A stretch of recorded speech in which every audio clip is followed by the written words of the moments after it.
चलिए ठीक, अब हम आगे देखेंगे। ठीक है, तो हम प्रस्तावना तो देख चुके थे, अब हम प्रस्तावना का हो गया। अब देखते हैं विद्युत आवेश। विद्युत आवेश के बारे में मैंने यहाँ थोड़ा सा चर्चा किया ही हुआ है, बट उसके बारे में फिर से टॉपिक है आप लोगों का। विद्युत आवेश है, आवेशों का प्रकार है, चालक एवं विद्युत रोधी है। विद्युत आवेश के मूल गुण है, कूलाम का नियम है। तो हम कुछ टॉपिक को आज और चर्चा कर लेते हैं, ताकि हम लोगों को बर्डन टाइप भी मत लगे और ऐसा भी मत लगे कि हमने थोड़ा सा ही टीचिंग किया, थोड़ा सा ही रीड किया या थोड़ा सा ही स्टडी किया। ठीक है, तो उसमें क्या है, आप लोगों को अच्छा लगेगा। कल चूँकि आज का क्लास जो थ्योरिकल है, बिकॉज क्या है, फर्स्ट डे है, और फर्स्ट डे में तो थोड़ा सा थ्योरिकल आप लोगों को समझना ही पड़ेगा। कल हम आएंगे डायरेक्ट कूलाम के नियम पर, कूलाम्स लॉ पर। तो कूलाम्स लॉ का थोड़ा सा अच्छा डेरिवेशन, ऐसा डेरिवेशन जिसको आप लोग बहुत ही इंजॉय के साथ समझेंगे। ठीक है, मुझे ऐसा लगता है। तो विद्युत आवेश, विद्युत आवेश क्या होता है, ये विद्युत आवेश क्या होती है। ठीक है, तो विद्युत आवेश दो प्रकार के होते हैं, एक होते हैं पॉजिटिव, एक होते हैं निगेटिव। सॉरी, एक होते हैं निगेटिव, दूसरा होते हैं पॉजिटिव। अर्थात धन आवेश, ऋण आवेश को ही हम विद्युत आवेश कहते हैं। विद्युत आवेश क्या क्या होते हैं, धन आवेश और ऋण आवेश। धन आवेश और ऋण आवेश को ही हम क्या कहते हैं, विद्युत आवेश कहते हैं। तो विद्युत आवेश में क्या होता है, तो ये निगेटिव आवेश और पॉजिटिव आवेश जो होते हैं वो क्या कर सकते हैं, तो किसी भी आवेश को एक तो आकर्षित कर सकते हैं अर्थात अट्रैक्शन कर सकते हैं, या तो रिपल्सन कर सकते हैं अर्थात प्रतिकर्षण कर सकते हैं। तो उसमें दो क्वालिटीज होते हैं, एक अट्रैक्ट करने का और एक रिपल्स करने का, मतलब एक आकर्षित करेगा और एक प्रतिकर्षित करेगा। तो अब उन आवेशों के प्रकार की यदि बात करते हैं हम, तो आवेशों की यदि प्रकार की बात करें तो आवेशों के प्रकार में हम देखें तो ये दो प्रकार के होते हैं। कितने प्रकार के होते हैं, दो प्रकार के। एक होता है पॉजिटिव आवेश और दूसरा होता है क्या, निगेटिव आवेश। जो पॉजिटिव आवेश है और जो निगेटिव आवेश है, यही दो आवेश प्रकृति में पाए जाते हैं, जिससे विद्युत का संचालन होता है, जिससे विद्युत का क्या होता है, फ्लो होते हैं। तो हम पॉजिटिव आवेश और निगेटिव आवेश पर यदि चर्चा करें तो हम यहाँ पर उसके क्या क्या प्रकार होते हैं। तो ये जो है दो प्रकार, जो पॉजिटिव आवेश और निगेटिव आवेश होते हैं, उससे बहुत सारे कंडीशन अप्लाई करते हैं। एक कंडीशन अप्लाई करेगा वो आकर्षण करने का, एक कंडीशन जो वो व्यक्त करेगा वो प्रतिकर्षण करने का। ठीक है, तो किसमें आकर्षण होता है और किसमें प्रतिकर्षण होता है, उसको हम थोड़ा सा चर्चा कर लेते हैं।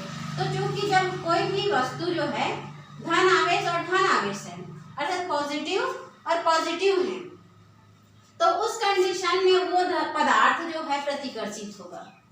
जैसे सपोज हम एग्जाम्पल लेते हैं, ठीक है, कि दो ऐसे वस्तु जिसमें पॉजिटिव आवेश और पॉजिटिव आवेश हैं, तो वो क्या होंगे, प्रतिकर्षित होंगे, आकर्षित नहीं होंगे। ठीक है, जैसे गर्म पानी में यदि गर्म चाय को मिलाया जाए तो वो पानी क्या होंगे, और गर्म होंगे, गर्म ही होंगे, ठंडा होगा क्या, नहीं। तो आकर्षण का मतलब हुआ है जो गर्म है उसको ठंडा किया जा सके और जो ठंडा है उसको गर्म किया जा सके। फॉर एग्जाम्पल है ये, ऐसा नहीं होता है करंट में।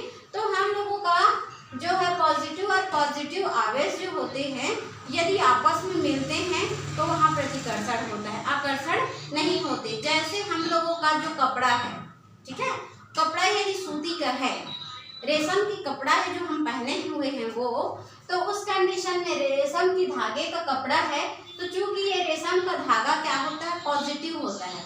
क्या होता है, पॉजिटिव होता है, और हमारे सामने इतना डिस्टेंस पर, ठीक है, इतना डिस्टेंस पर हमारे पास क्या है, कांच की छड़ है।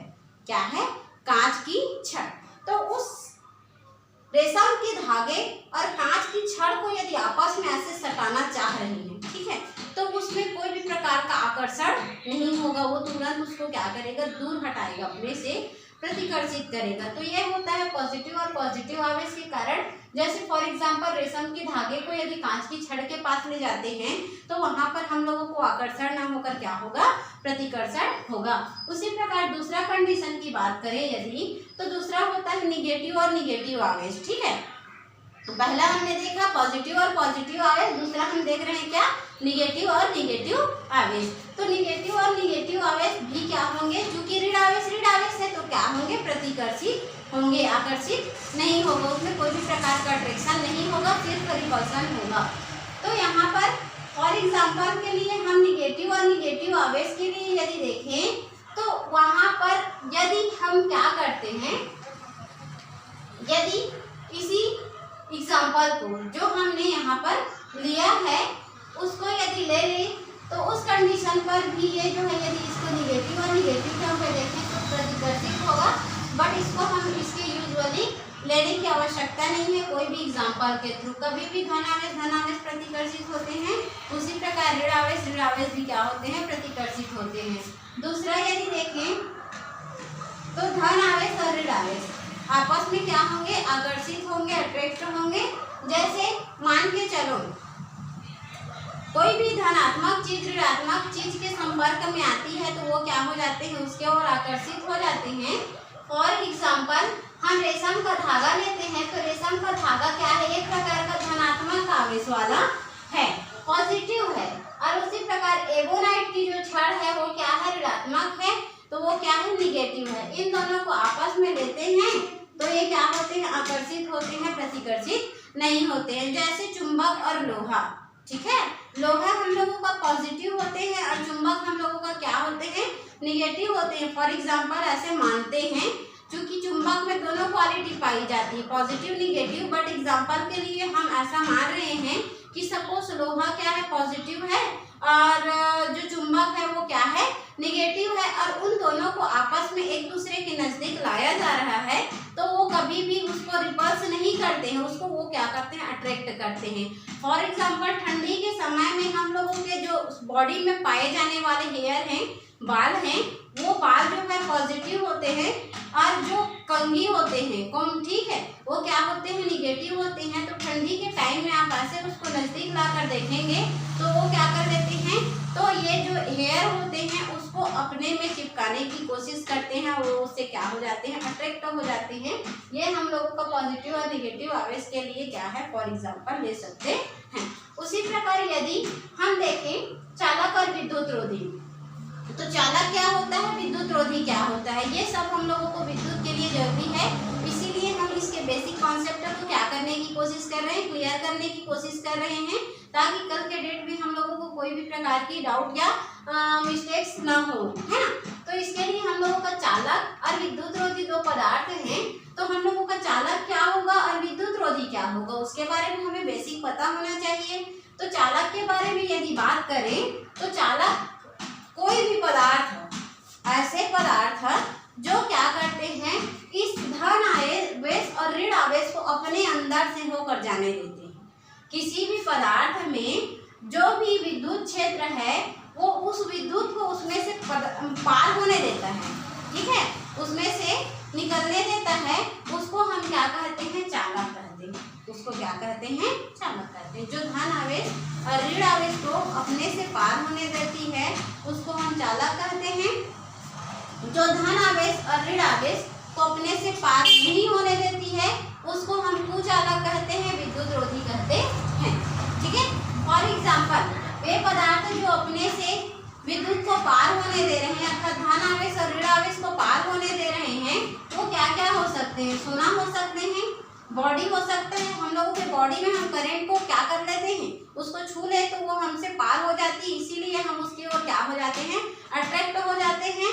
क्योंकि हम क्या होते हैं, धातु के चालक होते हैं, विद्युत को अपने से जाने की क्षमता रखते हैं। और आता है पृथ्वी। पृथ्वी में यदि करंट डाल दिया जाए, वहाँ वाटर की मात्रा है तो उस कंडीशन पर हम उससे चिपक जाते हैं, वहाँ पर क्या हो जाता है वो, तो उसको चालक का व्यवहार रखता है, जिससे हम क्या करते हैं, तो एक करंट फ्लो होती है, अर्थात वो विद्युत को अपने से जाने देती है।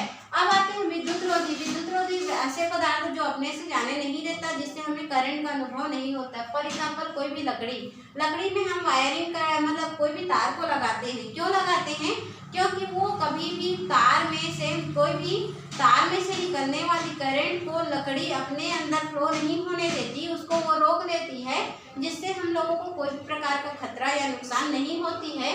इसी वजह से हम विद्युत रोधी के लिए क्या है, लकड़ी का बेस्ट एग्जाम्पल लेते हैं। अब विद्युत आवेश के मूल गुण तो बहुत सारे उसकी प्रॉपर्टी होते हैं, धन आवेश और ऋण आवेश के लिए, है ना।